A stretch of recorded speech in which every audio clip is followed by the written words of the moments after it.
There are grave worries inside the Democratic Party as Kamala Harris is losing ground as the 2024 election approaches. It's getting more difficult to overlook Harris's difficulties managing important issues, especially in times of crisis, in spite of substantial financial assistance and media attention. Those voters who had previously expressed uncertainty are beginning to support Donald Trump's campaign. But why is Kamala Harris finding it difficult to connect with key voter groups? And how has Donald Trump managed to rise so effortlessly? Well, stick around to find out. There's been widespread criticism directed at Kamala Harris's handling of the recent disaster, mostly because of her administration's ineffective allocation of vital resources. During the House Committee's examination of FEMA's financial management during the Hurricane Helene disaster, one of the most egregious instances of this failure surfaced. The research found that a sizable amount of FEMA's funding was redirected to deal with the ongoing migrant issue at the southern border, while American communities were left trying to recover. As it became evident that American residents were not receiving disaster relief money in their hour of need, Harris, as vice president, directly supported this choice that infuriated the public. According to the research, the Biden administration authorized the transfer of $650 million from FEMA's disaster relief fund to initiatives that gave migrants a place to live and other assistance. This choice was made at a time when many Hurricane Helene-affected areas were still receiving a small portion of the much-needed federal help. Many questioned why the administration decided to shift more funds to migrant services instead of concentrating all its efforts on aiding Americans affected by disasters, especially because just $344 million was set aside for disaster relief efforts for Hurricane Helene. This mishandling of resources was nothing less than a betrayal for individuals who lived in places like Florida and North Carolina, where the hurricane left substantial destruction in its wake. In addition to mismanaging FEMA funds, Harris has a generally poor reputation for effectiveness during natural disasters. She's often shown a lack of resolve in the face of serious emergencies, which has caused considerable delays in the response to disasters. The matter has been made worse by her propensity to waver or give evasive, non-committal replies in tense situations.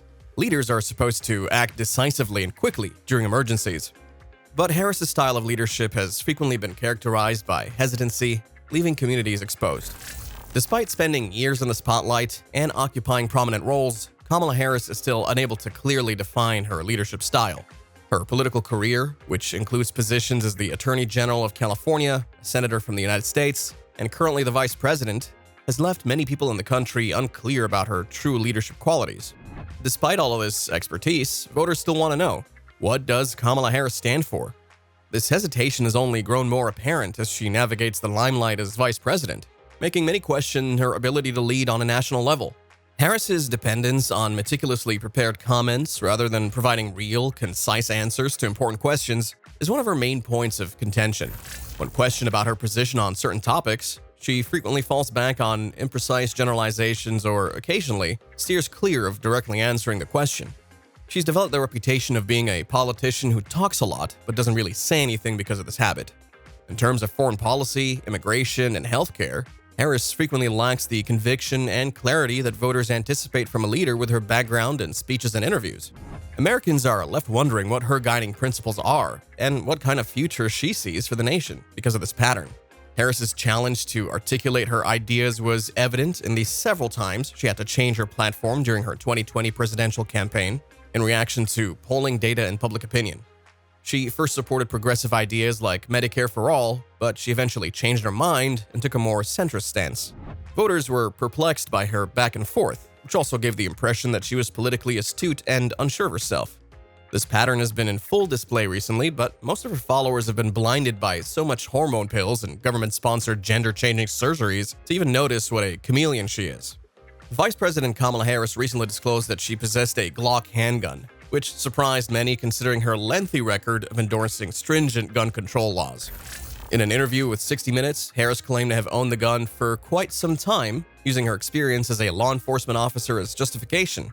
But the statement has caused a lot of controversy, particularly among Second Amendment supporters who highlight the sharp contrast between her political attempts to limit others' rights to bear arms and her own gun ownership. Over her career, Harris has supported a number of laws intended to restrict gun ownership. In her capacity as the district attorney for San Francisco, she backed Proposition H, a ballot initiative intended to outlaw the manufacture, distribution, and ownership of handguns in the city. However, the legislation was ultimately overruled by the courts. Over the years, her stance has only become more rigid. As California's Attorney General, she supported laws that would have restricted access to firearms by requiring microstamping and limiting concealed carry. Many have called Harris a hypocrite, claiming that she violates law-abiding citizens' Second Amendment rights while keeping access to firearms for personal defense. Voters, many of whom see her position as an assault on their right to self-defense while she enjoys the precise liberties she wants to restrict, are aware of this paradox. Although Harris justifies her viewpoint by citing her own experiences, it's evident from her past that she has actively pushed for restrictions on gun ownership, which has many people wondering if they can trust her to uphold the rights of Americans. Now, even with the substantial financial support and generally positive media coverage, Kamala Harris's presidential campaign has reached a critical turning point and is beginning to lose steam. With billions of dollars poured into her campaign and steady backing from the media, Harris ought to be well positioned for victory. But rather than emerging as the overwhelming favorite, her campaign is stuttering, and the Democratic Party is becoming more and more alarmed. Despite this support, polls indicate that Harris is falling short of Donald Trump, in spite of significant legal and political obstacles. The fact that Harris's campaign has not been able to generate the kind of energy and passion that one would anticipate with all the money and media support is not particularly surprising. Though Harris's candidacy was historically significant and she is the first female vice president, her party has not been able to connect with voters the way they had planned. The public hasn't been convinced by the media's kind treatment of Harris, which often consists of compliments without delving deeply into her flaws. Voters are observing the discrepancy between the media narrative and Harris's real performance, and the good coverage frequently comes out as forced. Her approval ratings have declined, even with this outside assistance, indicating more serious problems with her campaign. Because of this lack of momentum, the Democratic Party is in disarray, and strategists and party leaders are now openly questioning Harris's readiness to take on Donald Trump. As the 2024 election approaches, Democrats are becoming increasingly anxious about the fervor surrounding Trump's campaign. Harris was once viewed by many in the party as a safeguard against Trump, someone who might bring together significant Democratic constituencies, including women, minorities, and younger people. However, party officials have been compelled to reconsider their strategy due to her inability to sustain that momentum. The unstoppable force that many had believed Harris's campaign would be is no longer seen by the public. Rather, it's turned into a liability, as party insiders fear they might lose the White House due to her subpar performance. The Democratic Party's fear has been exacerbated by Harris's persistent inability to set herself apart from President Joe Biden. Her failure to offer a vision that is different from Biden's administration has been one of the main obstacles facing her during the campaign. Instead of being viewed as a novel option, Harris is perceived by many voters as a continuation of the current administration. This is especially troublesome, given the growing discontent with Biden's leadership, particularly with regard to his approach to foreign affairs and the economy. Because of her unwillingness to break from Biden's ideas, Harris has alienated those who want to change, which makes it challenging for her to develop a support base outside from the president. While many Democrats had anticipated that Harris would be able to inspire supporters who identify as Black or Latino, she's found it difficult to establish a rapport with these groups. Especially in swing areas, her inability to articulate how she would govern differently from Biden has left many people unsure of her qualifications. The gulf has grown so wide that some Democratic strategists have even proposed that in order to win over people looking for fresh leadership, Harris should actively disassociate herself from Biden's administration. The Democratic Party is becoming more tense as her candidacy loses ground. A few members of the party are secretly looking into other options because they're concerned that it might be hard to overcome Harris's low polling results. Finger-pointing has also occurred within her campaign as strategists and advisors try to come up with a message that will appeal to the people in light of this mounting anxiety.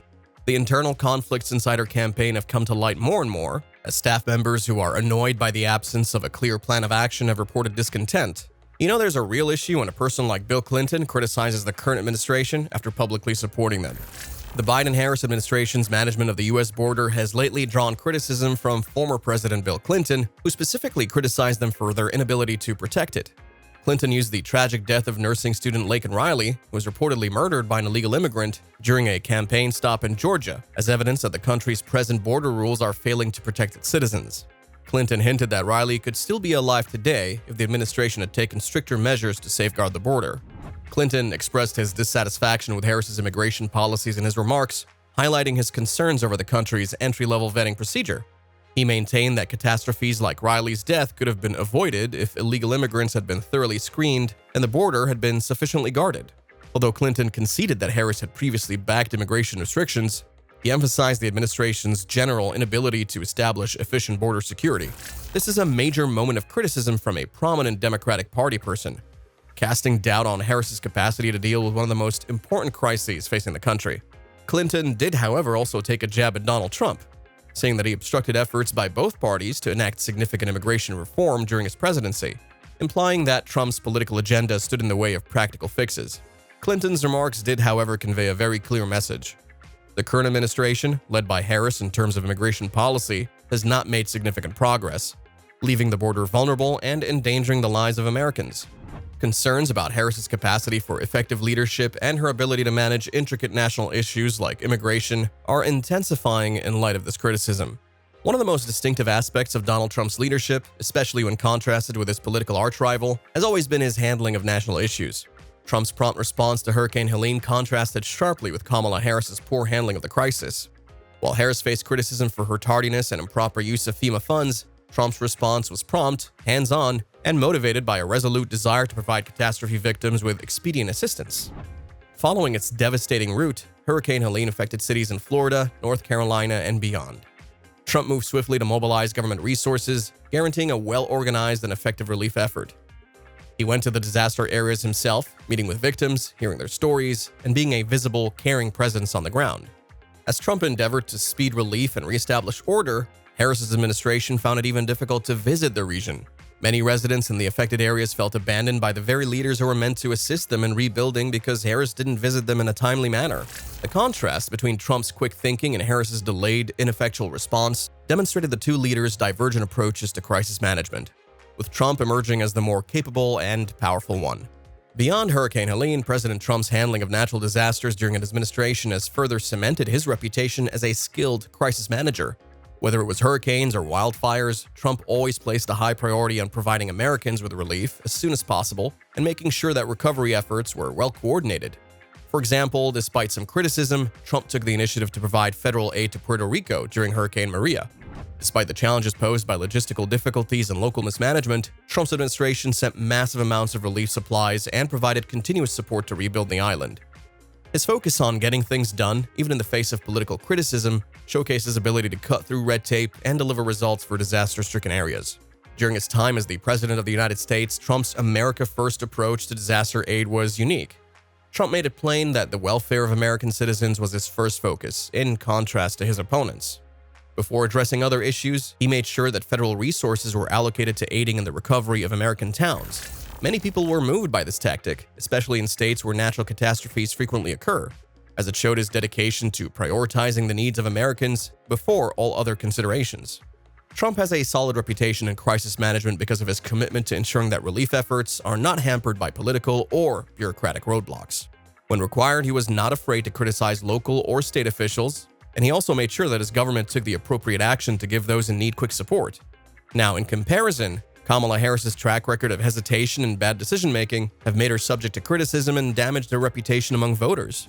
In the eyes of voters looking for a leader who can confidently and competently handle difficult circumstances, Trump is the only option.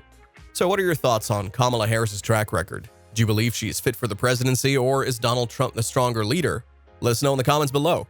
If you enjoyed this video, make sure to give it a thumbs up and subscribe to our channel for more updates and in-depth discussions. Thanks for watching, and we'll see you in the next one.